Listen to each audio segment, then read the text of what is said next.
Please welcome back to my channel. If you're new here, my name is Belinda Stradat. Thank you so much for all the love and support. To my returning subscribers, to those people that share my videos and leave commentaries and also educate each and every one of ours, you guys are the real MVP. So guys, this stitch I came across on my For You page and I thought to share. But this pan colored woman is all out to call out people that look like me, telling them that they should stop tagging any pan colored people as being ray and cis, even when they are exhibiting the characteristic of a ray and cis. She also goes as far as to talk about how ray and cis was long gone with Gen X. And this new generation does not really want to deal with any form of, oh my God, calling out like this is a new generation. People should embrace, being ray and cis towards and just look at it as a normal thing. Lovelies. I'm just going to roll the clip. I swear some of other stitch because the good thing about this stitch is the fact that pan-colored people, set her straight, try to correct her opinion, and I'm just going to roll it. Leave me your own thought in the comment section and let's dive into it. Could you stop making videos that say, "Dear white people, if you don't have a problem with people that look like me, would you be my friend?" Racism died with Gen X. As a widespread issue, that was boomers. It died with Gen X. Most of us are grandparents now, and apparently you didn't even notice. Like, we put in the work. We stopped judging people by the color of their skin, and you didn't even notice. But now we feel your judgment all the time, and we're tired of walking on eggshells. Because we know there's a very good chance that you probably have a problem with our skin color. And because you assume that we're racist while you're being racist. It died down so much that now youth, a lot of white youth, uses the N-bomb. I can't imagine doing that. I can't. It hurts me, but they use it casually. It's not because they're racist. Nope. It's because it's a huge part of pop culture, and it has been for 30 years, over 30 years, since hip-hop went mainstream, since gangster rap went mainstream, and the word was everywhere. And kids today are baffled by racism. They think it's so stupid that it's laughable. Yet there's a word that is ubiquitous in pop culture that a large percentage of the population just isn't permitted to use. They don't understand that. They think it's ridiculous, so they rebel against it, as kids do when they don't understand something and they see it as ridiculous and dumb. You can feel how you feel about that. I feel how I feel about it. I don't like it at all. I taught my kids to never say that word because it was a word that was created for hate.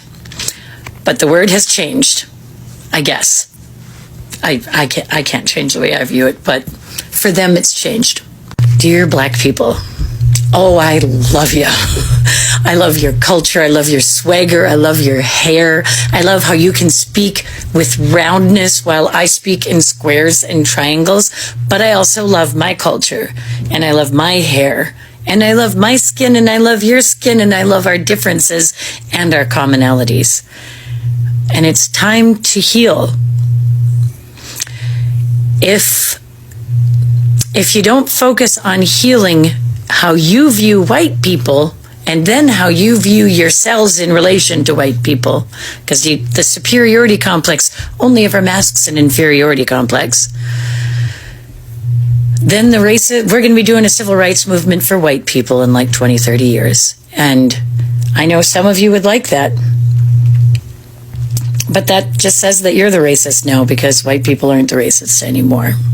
And I'm not saying there isn't a single white person who's racist. There's assholes in every group and every color. But the majority of us left that with our parents or grandparents. It doesn't even make sense to us. And we don't need to feel guilty about what our ancestors did because we're the ones that fixed it. It's over now. Unless you want to perpetuate it. Dear black people, I watched this video twice, one with a duet from one of my mutuals, and then, of course, yours. And my question to you is, when did racism go away? I grew up in the 70s and 80s. I'm 58 years old. When specifically did racism go away with white Gen X? When did white Gen X say no more racism? When did we do the work to topple the hierarchy of race? When did we do the work to topple white supremacy and kick the patriarchy in the ass? When did we do that in the 70s and 80s? Because I don't remember that. I remember Ronald Reagan and what a racist he was. I remember. And while I was just a kid, I remember the hate and the bigotry. And as I grew and got older, I remember the racism from many adults, many white adults. So I don't specifically know when that became reality. I don't. Secondly, seems to me you're a bit jealous of black people in this video. You're a bit jealous. But isn't that always the way it is, though? We're always jealous of people who do not look like us. And you know why? Because they're strong and resilient. And every time we push them down, they find a way to do better, be better, and work harder than our mediocre selves. That's why we're jealous of people that don't look like us.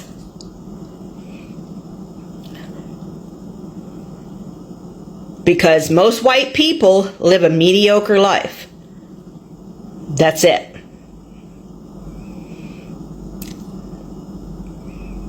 Who do you think is living in the White House right now? He's as mediocre as they come. He don't want to do better. He don't want to be better. He just wants to uphold white supremacy because he thinks black people are being racist to white people.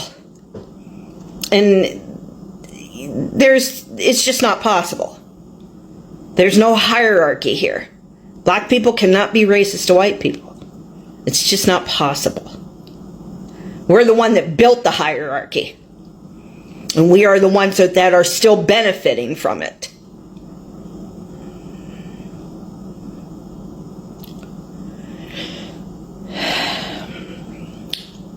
The only way that we tear down this system is we unpack the racism and the whiteness within ourselves.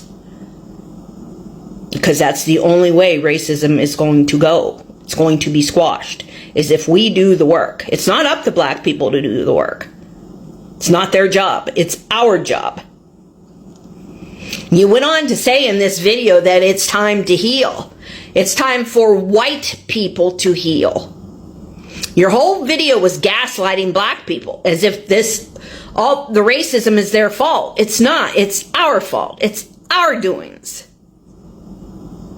And it's up to us to unpack that and clean it up. That's how Donald Trump got reelected. Because everybody could not stand the black woman at the seat of the highest office in the land. You just couldn't see it. You just couldn't see it. Racism and patriarchy and sexism all won the day. And it's still ruling our everyday lives. And up and until we do the work to unpack that, white people, not black people, white people, this is our job to heal from white supremacy. Until we do that, we're still going to be in this mud of whiteness.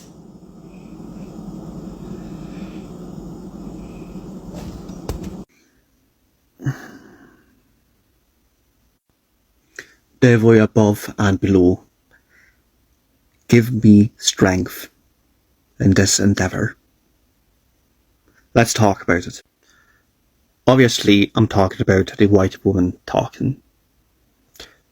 So let's get into it. First and foremost, to do the claim that racism pretty much died out after Gen X is utter bullshit. If you're talking in lines of the US, utter bullshit. Racism is alive and well. If you're talking about Europe, utter bullshit. Racism is alive and well. You're claiming that racism is not a big issue today, yet the harm upon BIPOC and black people has been rising again, not even declining, and racism outright kills. You have a rise in white supremacy. You have the police brutality rates. You have the hate crime rates. I could continue, but a lot of you get the point. If you are a white person and saying this line of utter cupshite, shut the flying fuck up. Racism disappeared with Gen X. Pugmahan. You know, fuck right off. Thundering wheels of tarnus. Racism is almost gone since Gen X. Pugmahan. I'm telling you, some of you fuckers are going to start making my hair grey. I just reached my fucking 30s. Okay, 1 year fucking in, but still. Fucking hell. How fucking tone deaf can a person be?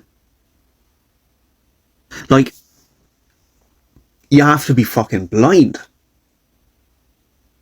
Especially right now, as more and more white people feel emboldened with how the world is going right now, with being white fucking supremacists. And you lot want to say what now? No wonder that black people have no fucking trust in white people. No wonder that BIPOC tend to stay away from white people. When I first saw the trend, I felt sad. I'm going to explain why I felt sad. The fact that there is a need even to have to ask that question. But there is a need. Because people would say, oh, I'm not racist, yet be racist as fuck. And I was happy that some people are still trying to be hopeful. I was sad again because I know that they're going to be disappointed in a lot of people. So it fluctuated between kind of moved and happy, because that trend actually gives a big portion of positivity. But at the same time, the sadness that the question needs to be asked, and the fact that there are a lot of white people out there that are terrible. Plain and simple. That will claim to be good. And it's in the same regards, or similar regards rather, not same. We don't compare oppressions with each other. That's unfair. But it's in similar regards surrounding trans people and the transphobia that we face. It's the same kind of line drawn, where people will claim not to be transphobic, yet they would do transphobic things. They will say transphobic things. And in that regard, it's the same line drawn. It's not the same effect. I hope that you understand what I'm trying to say. I don't like comparing, neither when it comes to pain and ailment, because different people react differently, but I don't like to compare oppressions either. They have big similarities, and most types of oppression stems from white supremacy anyways, but still it shows itself kind of differently, and in it enacts itself kind of differently. And it's really important to, in my opinion at least, to not do the comparison, but show understanding and empathy. And that's something that this individual lacks terribly. The individual is heavily tone deaf and insensitive and bigoted. And seeing that video, I saw red from the get-go. So I felt that I needed to say something. Now, I can't stitch the original video, but seeing as the person that was duetting this individual was at least as gobsmacked as I was, I figured, let's stitch this one. White people do better. Fucking do better. She is lying. She's lying, okay? Let me tell you something. I'm a Gen X too, okay? And let me tell you something. I live down the street mixed with white, Puerto Rican, Mexican, all of us was on that same street, okay? And those white families were racist. And there was a racist boy, I think his name was Kevin or what, I forgot. And it starts with a K. And he took his rock and threw it at me. And I cussed his tail out. And then he ran over to my father talking about your daughter. And my father cussed his butt out too. Don't tell me, oh no, that's the book. No, that's a lie. You straight up racist too. You embedded all that night. I had to fix the problem with the. In the year 2023, there were a little less than 6,000 hate crimes, and over 50% of those were directed at the Black community, which is 3 times higher than any other ethnic group. Racism is here. It is alive and it is well. I am a millennial, okay, ex-millennial. And I have recently learned through my own deconstruction of my own racism that there are white power groups, there are Proud Boy groups, there are KKK, there are, in the places I grew up in Southern California. They are not old. They are my age and younger. Racism is still here. And when people use the N-word, it's because they're ignorant of its origin, because they didn't do the work to deconstruct their racism. And until we all do... You know you're being tone deaf right now, right? You being real tone deaf right now. So easy to talk about how Ray and sis does not resist anymore. Oh my god. I saw so many stitch about black fatigue or white fatigue, where a lot of pink colored women, not even a lot, some pink colored women who probably think this way right now, even if she's all out pretending, oh, I love you guys, I love your hair, I love my own hair. We already know what you're talking about, nieces. So there have been a lot of this going on a social platform where some pink colored women decided that, oh my god, they are so done with, people that looks like me, and them claiming to be oppressed so much. She even goes as far as to use the term black fatigue to describe the way at which they're so irritated with the way at which black people are complaining of being oppressed or being discriminated or being racist towards. It's now a trend, like, okay, they are fed up. Without realizing that people that looks like me already are fed up with white fatigue. The same way they have black fatigue, they should have a white one, right?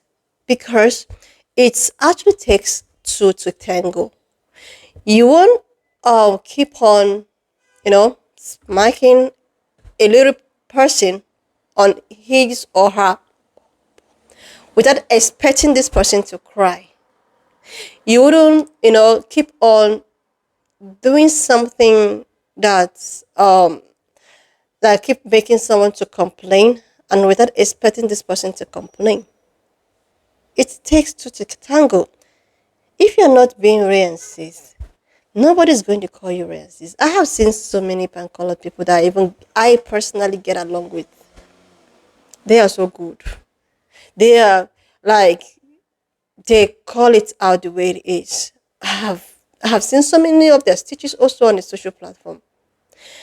But because you have refused to get yourself, disassociated from your variances or generational variances, and because you have refused to understand the level or what people that look like me has gone through and is still going through, you just expect people that look like me to accept anything that your kind of people who are probably still racist dash out to them.